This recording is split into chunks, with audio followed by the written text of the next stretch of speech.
All right, you guys. So today we are going to get a look at the gaming greats Star Wars Republic Commando RC-1138, the Boss. So we are going to get a look at this figure here today, guys, starting with the box. So let's go ahead and get a look at the box, starting with the Star Wars Black Series logo at the top. And then, of course, we have our figure pictured in the window here as well. Our Gaming Greats sticker, the Star Wars Republic Commando banner, RC-1138, Boss, warning label, 4 and up, Hasbro. Let's get a look at the side of the box. So getting you a look at the side of the box, we have a very, very cool illustration of our figure with a very light blue tint going up all the way up into the background. And then of course we have the background of Geonosis in the background there. So very, very cool, very nice illustration. So getting you a look at all of our gaming greats as we have received them so far, together with the side portrait. Last time I did a review for the gaming greats, we did a review on our Imperial Senate Guard, and at the time I did not have my RC-1138 Boss, who was number 7 in the gaming greats line. So I wasn't able to pull up the full portrait, but now we have the full portrait as it stands at the moment. I believe the Umbara Trooper would be the next one in line, and we're still missing that particular guy as well. But a very, very cool portrait that we have here. And as you can see, our RC-1138 figure fits in very nicely. Of course, he helps to complete the pike for your Imperial Senate Guard, as the pike kind of runs through his illustration as well. So really, really cool stuff. And there is a look at your side profile for your Gaming Greats line of figures in the Black Series line, guys. Very cool stuff. And then of course, when we get to the back of the box, we have our Black Series logo, RC-1138, a small blurb on our figure. We have our banner. He is number 7 in the line, as I mentioned a little bit earlier. Gaming Greats Star Wars Republic Commando, our attention information and other readables at the bottom, Disney and Hasbro logos as well. And of course, you have your illustration of the figure, Star Wars Republic Commando logo.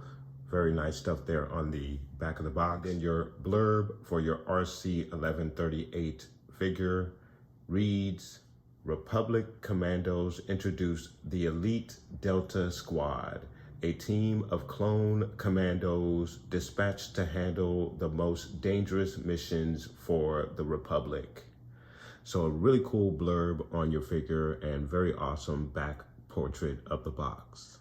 And then of course, for the other side of the box, you have your Gaming Greats logo. Again, your banner that wraps around the side, Star Wars Black Series logo at the bottom.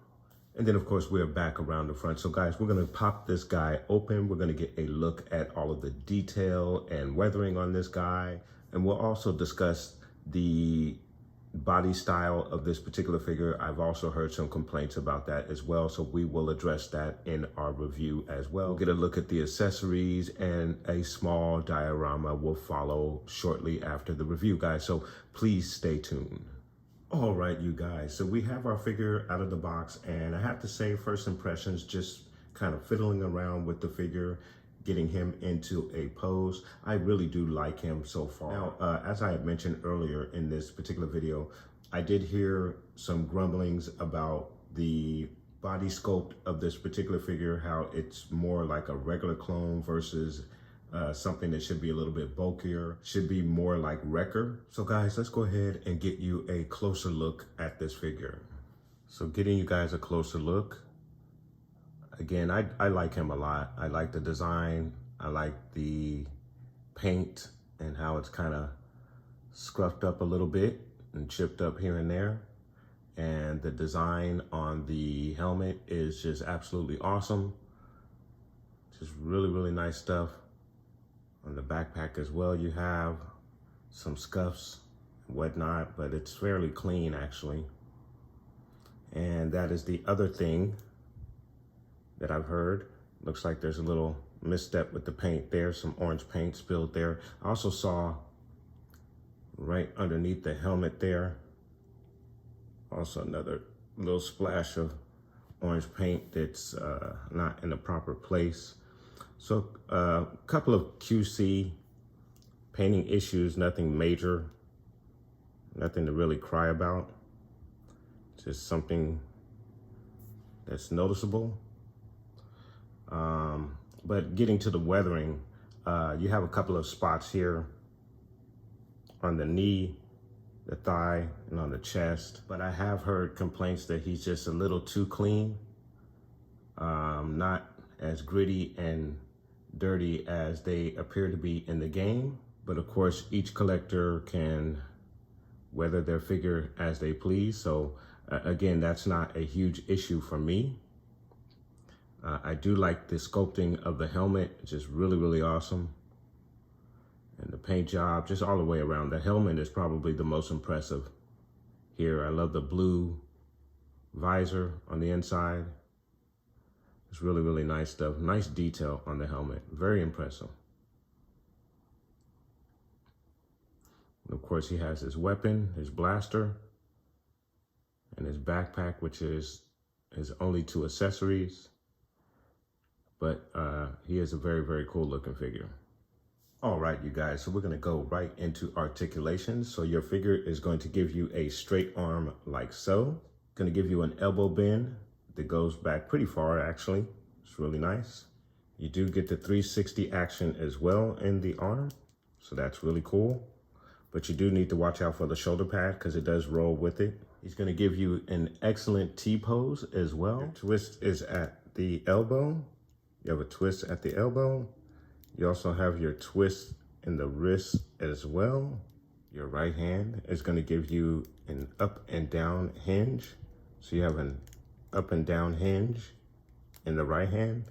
Your left hand is going to give you a back and forth hinge. In your left hand, you're going to have a back and forth hinge. In the leg area, he's going to give you a kick out like so. You get a knee high that goes up about that high, kicks back about that far. His widest stance is going to be about that far. He's going to kick out to the side about that far. Your twist is going to be at the thigh. You also have a twist at the knee as well. In the ankle area, he's going to go down about that far. He's going to go up about that far. So there's not a lot of movement up and down in the ankle. But you do have your rocker in the ankle as well. So you have that rocker.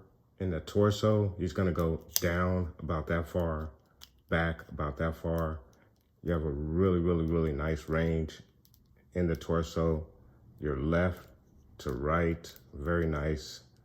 In the head area, he's gonna go down about that far, up about that far, your left to right. And then of course you got head nod action as well. Very nice articulation with your RC 1138 boss figure. So I wanted to get you a comparison of the RC 1130 versus some of his brethren here. So we have the Phase 1 clone trooper, which is the clone trooper or regular clone trooper of his era. And then we have the Phase 2 figure. I went with the Gaming Greats Jet Trooper for our Phase 2 comparison here, guys. So as you can see with the body style, I can see the complaints about the armor not being as bulky as it should be compared to the game. Now, I didn't really play the game, but I have seen cinematic trailers and footage of the game. And of course, you can tell that their armor is a bit more sound or a bit more bulkier than what the normal or your standard clone trooper would have received. However, you can tell between the Phase 1 figure here and your ARC trooper here, the chest plate is a little different. It's just a little different. And then of course you have the difference in the shoulder pads as well. So they did try to make that distinction between the two sets of troopers. However, it just doesn't translate as well as it does in the game, I would have to say. And again, that's just strictly going off of the cinematic trailers that I've seen and not actually playing the game. But still in all, I think he is a very, very cool trooper. You even get a little bit of a different design with the helmet. So I do enjoy this figure a lot, and I think he's absolutely awesome. But there is a quick comparison of your RC 1138, the Boss. All right, you guys, so we're gonna get our figure in a very cool diorama with our background setting that we have here, guys. So let's go ahead and get started.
So there you have your RC 1138 Boss figure. Very, very cool figure. I absolutely love him. I do understand some of the complaints about the figure not being as solid or as bulky as it should be compared to how these Commandos look in the game. But it is a really, really cool figure, and I do enjoy this figure quite a bit, guys. So let me know what your thoughts are in regards to this particular figure. Are you disappointed with the design of the figure? Do you wish that the armor was a little bit bulkier, a little bit closer to the game? And how do you feel about the weathering? Do you feel that there wasn't enough done? I can definitely see the complaints where that is concerned as well. You only get like 3 little weathering spots on this particular figure. Of course, the paint damage on this particular figure is very, very nice as well. But again, he's not as scuffed up as I actually would think he should be as well. So I can definitely understand those complaints as well, guys. But let me know what your thoughts are and put those comments down below. And I want to thank you guys so much for watching. Please like and subscribe. And of course, guys, from the Father to the Son, to the Obi-Wan Force Ghost. May the Force be with you always.